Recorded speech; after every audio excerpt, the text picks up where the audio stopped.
How to fix Roblox error. Roblox does not support. Theory 2. Bit devices.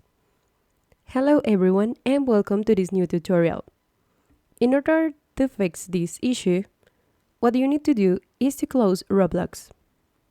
First, you go to the Start button on your PC, look for Task Manager, and here you will close everything related to Roblox. When you have closed everything related to it, you will simply close here, then go to Start again, go to Windows Update Settings, and what you'll do is make sure to download the updates that Windows is offering. Once you have downloaded these updates, what you'll do is log back into Roblox. And that should take care of this issue. And that's it, guys. I hope it has been useful for you. If you liked it, don't forget to leave a like and subscribe.